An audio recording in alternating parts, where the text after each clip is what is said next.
I remember the sound first, the scrape of a chair, the crackle of a microphone, and then my mother's voice, sharp, rehearsed, echoing through the courthouse. "Your Honor," she said, "my daughter has always been unstable." The word struck harder than the judge's gavel. I didn't flinch, though. I'd learned long ago that showing emotion was her favorite sport. Instead, I stared at the folded paper in my hand, the will my father left behind. The last proof that once, someone in that family believed in me. My mother's lipstick curved into a victory smile. Jake leaned back smugly, and Emma, his perfect wife, crossed her arms like she owned the room. When the judge asked if I had anything to say, I only said, "Not yet," because I already knew. This wasn't the real betrayal. That would come later, wrapped in politeness and silence, the kind that cuts without leaving blood. That's where my story begins. I used to think love was something you could earn. I thought if I made the perfect pie, if I remembered every birthday, if I smiled through every insult, maybe they'd finally see me, not as a burden, but as family. Every Thanksgiving, I was the invisible glue that held everything together. The one who set the table before anyone else arrived. The one who laughed at Jake's jokes, even when they were about me. The one who smoothed over arguments between my mother and her guests, pretending not to notice the sideways looks. But this year, my phone stayed quiet. No group chat, no address, no "can you bring the stuffing?" message that always came like clockwork. At first I told myself it was just late. Maybe Mom was busy. Maybe Emma forgot. But a familiar ache began to settle in my chest. The same ache I used to feel when I was a kid, and they'd take a family photo without waiting for me to change out of my apron. 3 days before Thanksgiving, I called. "Mom?" I asked a pause. Then her careful, practiced voice. "Oh, Maya, I was meaning to call you. It's just, this year's going to be small. Jake and Emma wanted something quiet." I swallowed. I thought we always did Thanksgiving together. Her sigh came through the phone like cold air. "You know how things get, honey. Everyone needs peace right now. I think it's better if you sit this one out. For everyone's comfort." Everyone's comfort. She said it like it was mercy, but what she meant was, "You ruined the picture." I hung up before she could soften it with one of her fake apologies. I didn't cry. Not right away. I just sat there, staring at the blinking phone screen, the weight of decades pressing on my chest. I used to think I was the problem. That my sensitivity, my quietness, my refusal to fake it were flaws I had to fix. But in that moment, I saw it clearly. In my family, peace only existed if I stayed silent. My mother's obsession with appearances was legendary. She could host a dinner for 30 and make it look effortless, all while making me feel like an intruder in my own home. Jake was her golden boy, born with her approval stamped on his forehead. No matter how many times he failed, she always found a way to praise him. "He just needs time," she'd say, even when he maxed out Dad's credit cards or lied about finishing school. And Emma? The queen of subtle cruelty.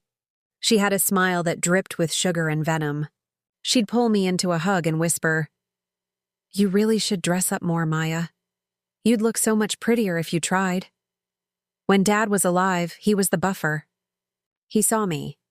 He'd wink from across the table when Mom scolded me for being too quiet, and later he'd slip me an extra slice of pie. But when he died, the balance went with him. The last time we were all together after the funeral, Mom said, "Your father always worried about you. He thought you'd have trouble fitting in." I didn't answer. I just folded napkins and pretended not to notice the way Jake and Emma exchanged smiles over wine glasses. Thanksgiving morning came anyway. The sky was the same dull gray it always was this time of year, and the air smelled like rain and roasted turkey from someone else's kitchen. My apartment walls were thin. Through them, I could hear my neighbors, Linda and Robert, laughing softly as they set their table. The clink of silverware, the low hum of a radio, the kind of warmth that's ordinary to people who've never had to fight for it.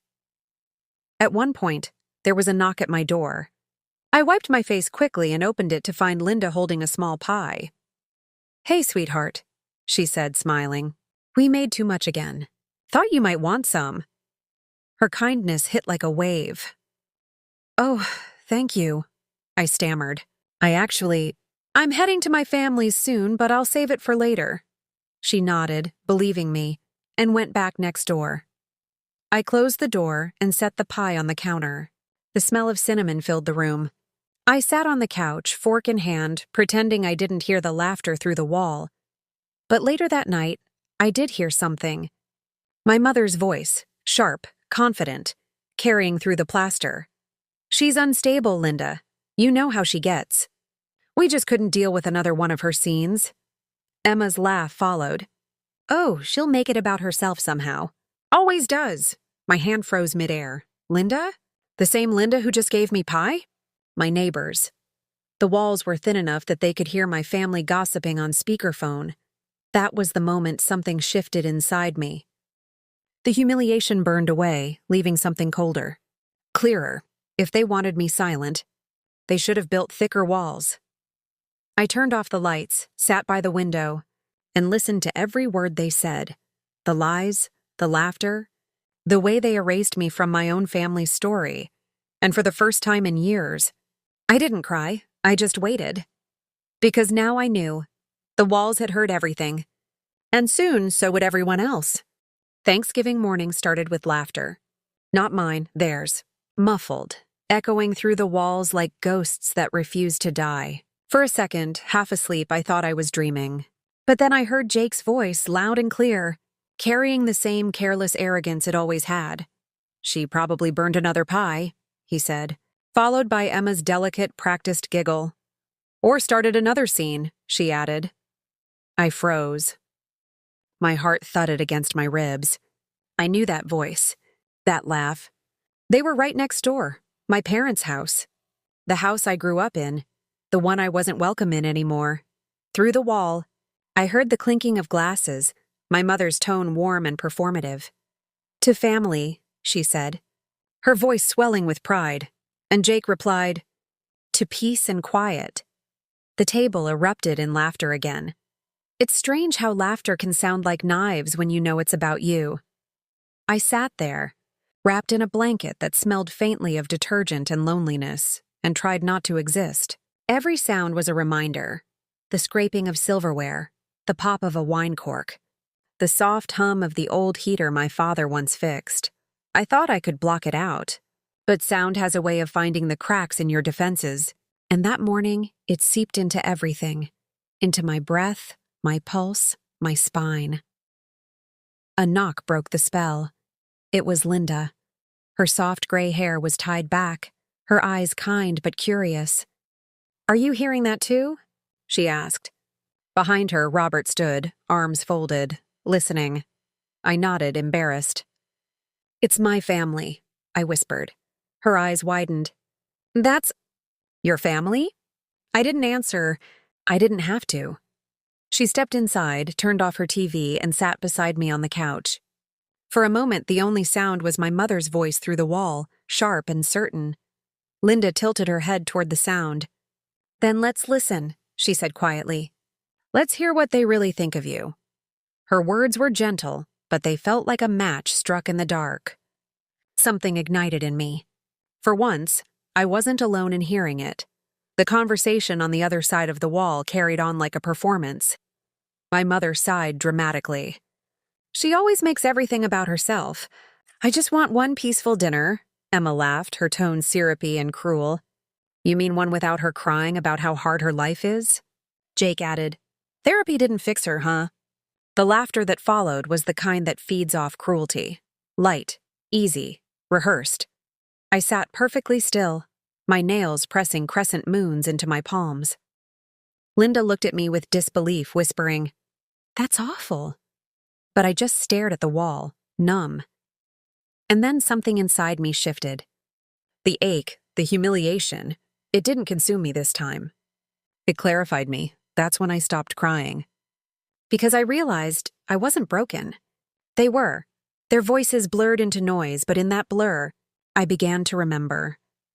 A flashback hit me like a tide. Dad's funeral, the scent of lilies, the weight of paperwork spread across the kitchen table. Jake had come over, all soft words and fake concern. "We should make this easy for Mom," he'd said. "She's fragile." I remember nodding, wanting to do what was right. Wanting peace, he slid a paper toward me. "Just sign this. It'll help with the estate." Dad would have wanted it simple. I didn't read it. I trusted him. Later, I learned I'd signed away my share of everything. The house, the savings, even Dad's old truck. When I confronted him, Mom defended him instantly. "He's the man of the house now," she said. And I knew then that in her eyes, I'd never been anything more than an inconvenience. That memory folded into the present, my mother's laughter echoing through the wall. The same tone she used that day when she told me, "You're overreacting." I wasn't overreacting. I was waking up. Beside me, Linda's breathing grew heavier. Her kindness was laced with outrage now. "This is disgusting," she muttered. Through the wall, Emma began bragging about her new kitchen renovation, and my mother's approving voice rose to match. The whole dinner had turned into a parade of shallow pride and whispered cruelty. And then, in one sharp, glorious moment, Linda snapped. She stood up, marched toward the shared wall, and shouted, "You should be ashamed of yourselves." The silence that followed was instant, so heavy it felt like the air had been sucked out of both houses. I clapped a hand over my mouth, mortified. From the other side, my mother's voice came again, confused, brittle. "What was that?" Jake's nervous laugh. "Probably the pipes." Linda wasn't done. She walked to her stereo, turned it on, and blasted a sermon about hypocrisy and family cruelty. I couldn't help it. I laughed. For the first time that day, I laughed. The humiliation that had once suffocated me now felt lighter, shared, diluted. Linda looked at me and smiled. "Guess the walls can talk after all," she said, and I smiled back. Because she was right. They could. After they left, I sat in the dim light of my apartment, the hum of the sermon still faint through the wall. The laughter from next door had stopped completely.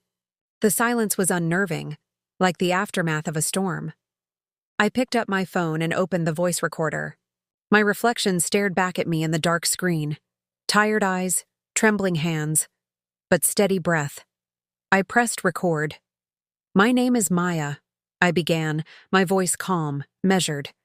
"And this is what it sounds like when a family lies to survive its own guilt." I spoke about the years of manipulation, the inheritance, the phone call, the exclusion, everything. I didn't shout. I didn't cry. I just told the truth. "They banned me to keep their lies clean," I said. But lies echo, don't they? You can't keep truth out. It leaks through walls.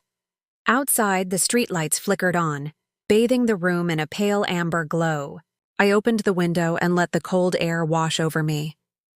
From next door came a muffled sound, a chair scraping, a door slamming.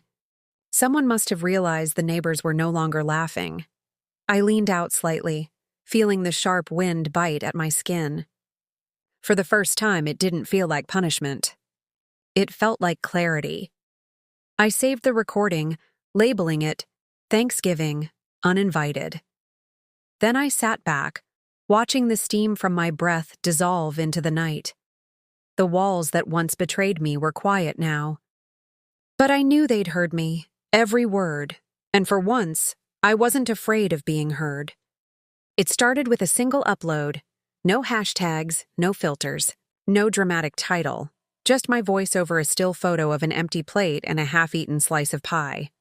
I called it A Daughter's Thanksgiving. At first, I thought no one would listen. But by morning, my phone was glowing, notifications piling up faster than I could read them, comments, shares, messages from strangers, women, men, even teenagers saying things like, "This was my mom. This was my brother. Thank you for saying what I couldn't." It wasn't revenge. It was recognition. The story spread through town like spilled wine, impossible to clean up. A local blog picked it up. Then the community page. Then someone turned my words into a short podcast clip. By the second day, everyone knew who I was. The daughter who was banned from Thanksgiving. When my mother found out, she didn't call. She texted. 4 words. You embarrassed us, Maya.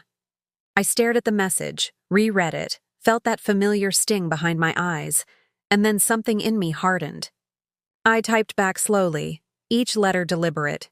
You did that yourselves. Then I turned off my phone. For the first time in years, I didn't need their silence to define me.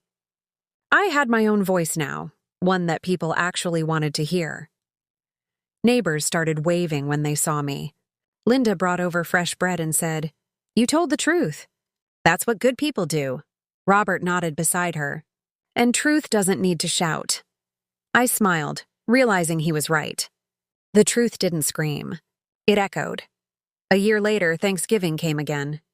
The air felt the same, crisp, metallic, carrying that faint scent of roasting turkey from distant kitchens. But this time, the laughter next door was gone. No clinking glasses. No fake toasts. Just silence. Linda called me that morning. "We've got too much food again," she said lightly. "Would you come help us eat it?" When I walked in, her table was glowing under soft candlelight. 3 plates. No performance, no tension, just warmth. We sat down together, and I couldn't help but notice how peaceful the quiet felt.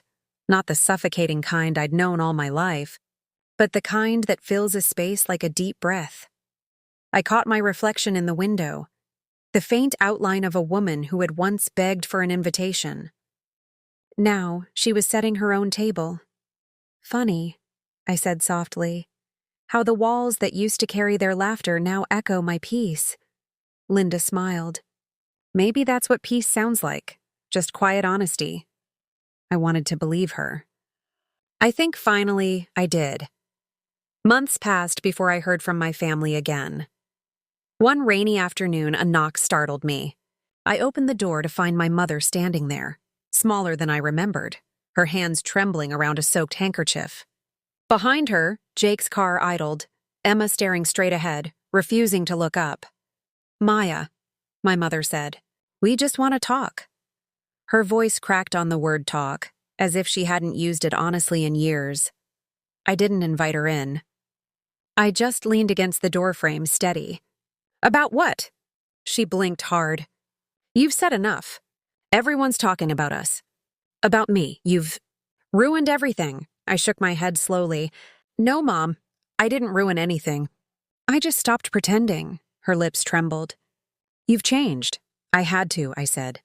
"You taught me silence was respect, but I learned truth is love." For a moment, neither of us spoke. The rain filled the space between us, drumming softly against the porch roof. She took a step forward, searching my face for the daughter she used to control. But that girl was gone. I wanted to feel pity, but all I felt was distance, the kind that's finally healthy. "I hope someday you find peace," I said gently. Then I closed the door. It didn't slam. It clicked. Final, soft, certain. Later that evening, I replayed the recording that had started it all. Hearing my own voice again, trembling but sure, I realized it wasn't just a story. It was proof of survival. I opened my laptop and began to narrate a new video. "Maybe you've been the one left out too," I said, my voice steady now. "Maybe your family made you believe you were the problem. But I promise, sometimes you're just the mirror they're afraid to face." I paused, letting the silence stretch. The kind that makes people lean closer. "Maybe you think no one's listening," I whispered. "But I promise, someone always is, even through the walls." The music rose gently behind my words, not sad, just soft, like closure. I smiled, not out of triumph, but peace. "Every story deserves to be heard," I said finally. "Even the ones that start in silence." My cursor hovered over the upload button. I clicked it without hesitation this time. Outside, the night was calm. A breeze carried the faint echo of laughter from somewhere down the street, someone else's family, someone else's table. It didn't hurt anymore. It just reminded me that life moves forward, with or without an invitation.